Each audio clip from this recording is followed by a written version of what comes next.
जय श्री महाकाल दर्शकों। आप सभी का स्वागत है आपके अपने चैनल दिव्य ज्योति यात्रा में। उम्मीद करता हूँ सब कुशल से होंगे और प्रभु का सिमरन करते होंगे। जैसे कि आप सबको ज्ञात है, हम अपने इस चैनल के माध्यम से अभी श्री शिव महापुराण के अध्याय पढ़ रहे हैं। उम्मीद करता हूँ आप सब लोग उसको ध्यान से सुन रहे होंगे और शिव की कृपा के पात्र बन रहे होंगे।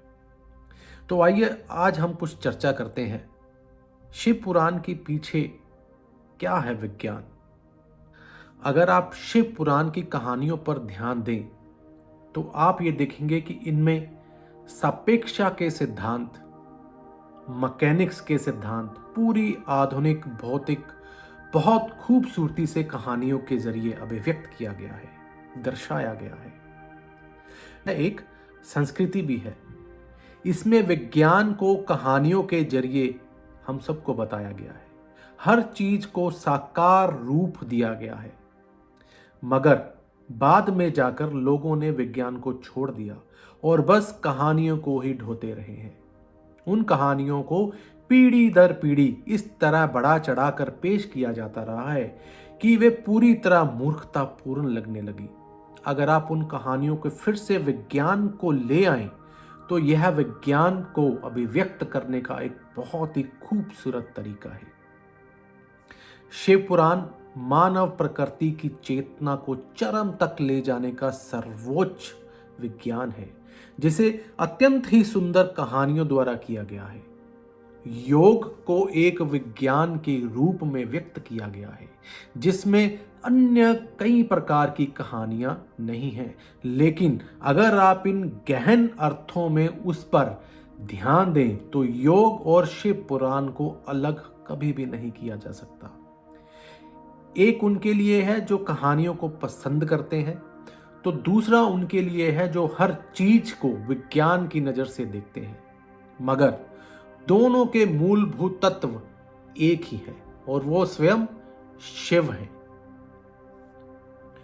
पूरी आधुनिक भौतिक को बहुत खूबसूरती से कहानियों के जरिए अभिव्यक्त करना ही एक बहुत बड़ी कला है। आजकल वैज्ञानिक आधुनिक शिक्षा के प्रकृति पर बहुत से शोध हुए हैं। एक चीज यह भी कही जा रही है कि अगर कोई बच्चा 20 साल की औपचारिक शिक्षा प्राप्त करने के बाद व्यवहारिक दुनिया में प्रवेश करता है तो उसकी बुद्धि का एक बड़ा हिस्सा नष्ट हो जाता है, जिसे वापस कभी भी ठीक नहीं किया जा सकता।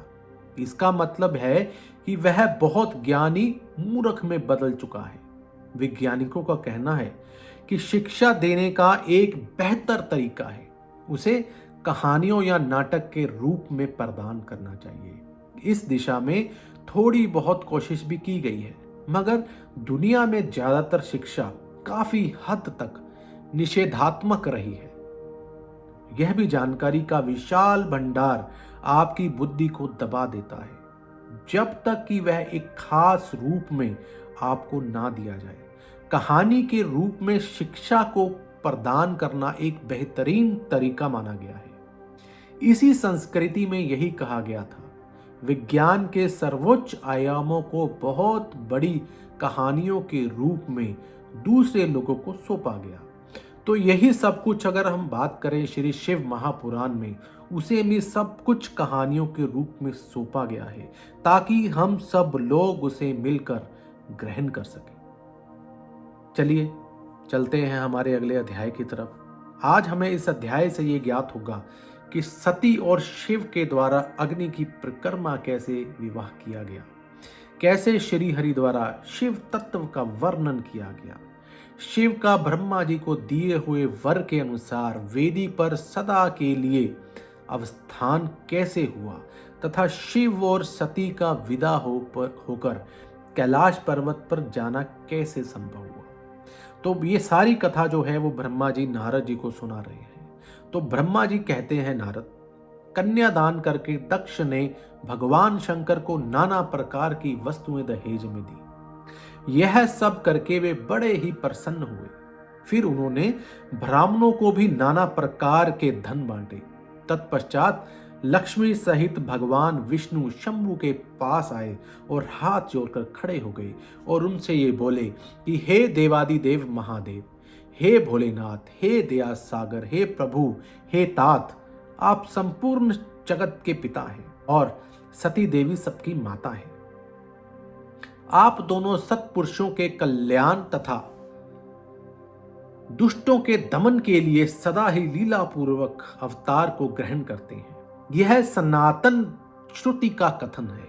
आप चिकने नील अंजन के समान शोभा वाली सती के साथ जिस प्रकार से शोभा पा रहे हैं, मैं उससे उल्टे लक्ष्मी के साथ शोभा पा रहा हूं।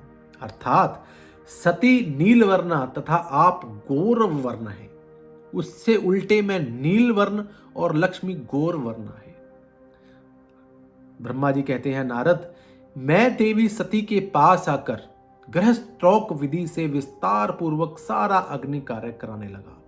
मुझे आश्चर्य था कि ब्राह्मणों की आज्ञा से शिवा और शिव ने बड़े ही हर्ष के साथ विधि पूर्वक अग्नि परिक्रमा की। उस समय वहां बड़ा ही अद्भुत उत्सव मनाया गया। गाजे बाजे के साथ, नृत्य के साथ होने वाला वह उत्सव बड़ा ही सुखद जान पड़ता था। तदोपरांत भगवान विष्णु बोले, हे सदाशिव, मैंने आपकी आज्ञा से यहाँ पे शिव तत्व का वर्णन किया है। मैंने शिव के बारे में लोगों को बताया है। समस्त देवता और दूसरे दूसरे मुनि अपने मन को एकाग्र करके इस विषय को सुने हैं। हे भगवान, आप प्रधान और अप्रधान, प्रकृति और उसके अतीत हैं। आपके अनेक भाग हैं, फिर भी आप भाग रहित हैं। ज्योतिर्मय स्वरूप वाले आप परमेश्वर के ही 3 रूप के देवता के अंश हैं। आप कौन हैं, मैं कौन हूं और ब्रह्मा कौन है? आप परमात्मा के ही ये 3 अंश हैं, जो सृष्टि का पालन संहार करने वाले और दूसरे से भिन्न प्रतीत होते हैं। आप और आपके स्वरूप का चिंतन कीजिए। आपने स्वयं ही लीला पूर्वक शरीर को धारण किया है। आप तो महाकाल जी निर्गुण ब्रह्म स्वरूप एक हैं। आप ही सगुण ब्रह्मा हैं। आप और हम ब्रह्मा, विष्णु तथा रुद्र तीनों आप ही के अंश हैं। जैसा एक ही शरीर के भिन्न भिन्न अवयव मस्तक, ग्रीवा आदि नामक धारण करते हैं, तथापि उस शरीर से भिन्न भिन्न नहीं है, इसी प्रकार हम तीनों अंश आपके परमेश्वर के ही अंग हैं, जो ज्योतिर्मय आकाश के समान सर्वव्यापी एवं निर्लेप, स्वयं ही अपना धाम पुराण कुटस्थ, अव्यक्त, अनंत, नित्य तथा दीर्घ आदि विशेषणों से रहित ब्रह्मा है। वही आप शिव हैं। अतः आप ही सब कुछ हैं। ब्रह्मा जी कहते हैं, नारद, भगवान विष्णु की यह बात सुनकर महादेव जी अत्यंत प्रसन्न हुए। तदोपरांत उस विवाह यज्ञ के स्वामी परमेश्वर शिव प्रसन्न हो लौकिक की गति का आश्रय ले हाथ जोड़कर खड़े हुए मुझ ब्रह्मा से प्रेम पूर्वक कुछ इस प्रकार बोले। शिव ने कहा, हे ब्रह्मा, आपने सारा वैवाहिक कार्य बहुत अच्छी तरह से संपन्न करा दिया है। अब मैं प्रसन्न हूं। आप मेरे आचार्य हैं। बताइए, मैं आपको क्या दक्षिणा दूं? आप इस दक्षिणा को मांगिए। हे महाभाग, यदि वह अत्यंत दुर्बल हो तो भी मैं उसे आप शीघ्र ही मुझे बतलाइए। मुझे आपके लिए कुछ भी देना असंभव नहीं है।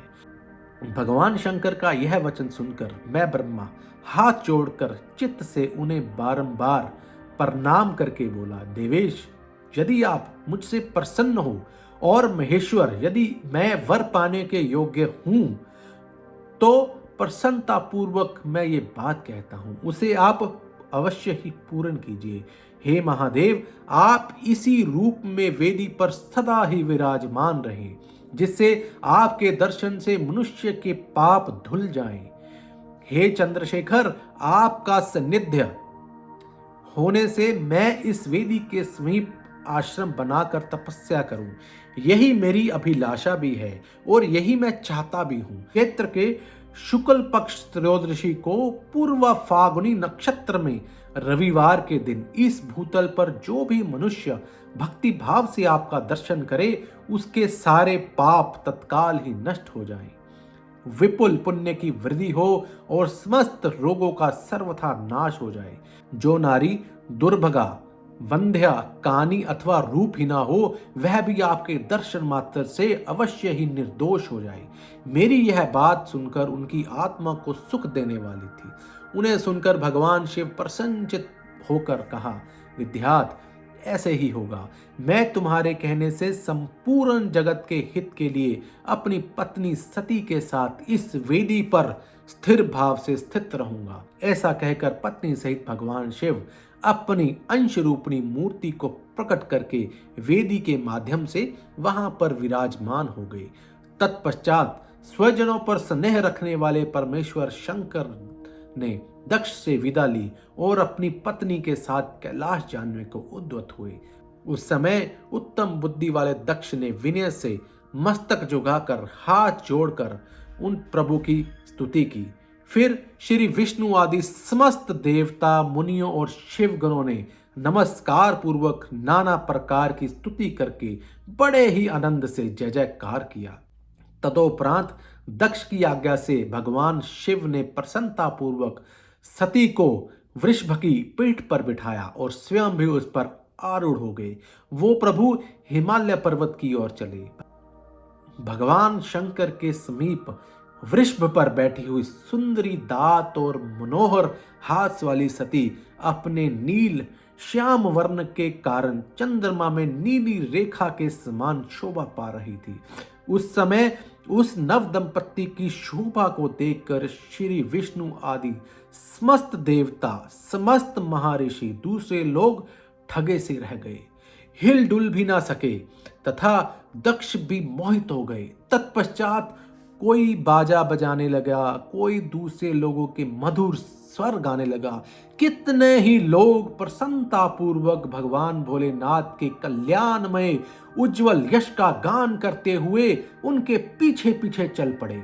भगवान शंकर ने बीच रास्ते में दक्ष को प्रसन्नता पूर्वक लौटा दिया और स्वयं प्रेमाकुल हो प्रमथ गणों के साथ अपने धामों को जा पहुंचे। यद्यपि भगवान शिव ने विष्णु आदि देवताओं को भी विदा कर दिया था, तो भी वे बड़ी प्रसन्नता और भक्ति के साथ पुनः उनके साथ ही चलते रहे। उन सब देवताओं, प्रमथ गणों तथा अपनी पत्नी सती के साथ में हर्ष भरे शंभु हिमालय पर्वत से सुशोभित अपने कैलाश धाम में जा पहुंचे। वहां जाकर उन्होंने देवताओं, मुनियों तथा दूसरे लोगों का बहुत ही आदर सम्मान करके उन्हें प्रसन्नता पूर्वक विदा किया। उनके विदा करने के बाद शंभु की आज्ञा से विष्णु आदि सभी देवता तथा मुनि नमस्कार करके और स्तुति करके मुख पर प्रसन्नता की छाप लिए अपने अपने धाम को चले गए। सदाशिव का चिंतन करने वाले भगवान शिव भी अत्यंत आनंदित हो हिमालय के शिखर पर जा पहुंचे और अपनी पत्नी दक्ष कन्या सती के साथ विहार करने लगे। सूत जी कहते हैं कि मुनियों, पूर्व काल में स्वयंभुव मनवंतर में भगवान शिव और सती का जिस प्रकार विवाह हुआ, वह सारा प्रसंग मैंने तुम सबसे कह दिया है। जो विवाह काल में, यज्ञ में तथा किसी भी शुभ कार्य के आरंभ में भगवान शंकर की पूजा करके शांत चित्त से इस कथा को सुनता है, उसका सारा कर्म तथा वैवाहिक आयोजन बिना किसी विघ्न बाधा के संपूर्ण हो जाता है और दूसरे शुभ कर्म भी सदा निर्विघ्न पूरे हो जाते हैं। इस शुभ उपाख्यान को प्रेम पूर्वक सुनकर विवाहित होने वाली कन्या भी सुख, सौभाग्य, सुशीलता और सदाचार आदि सद्गुणों से संपन्न हो साध्वी, स्त्री तथा पुत्रवती होती है। तो दर्शकों, ये था हमारा आज का अध्याय। कैसे भगवान शिव ने माता सती के साथ विवाह किया और उनकी इस कथा को सुनकर हमें किस प्रकार के लाभ प्राप्त होते हैं, ये हम सबको कथा के सुनने के बाद में ही पता चलता है। तो अब हम विश्राम लेते हैं, फिर मिलेंगे नए अध्याय के साथ में। तब तक के लिए हर हर महादेव, जय श्री महाकाल।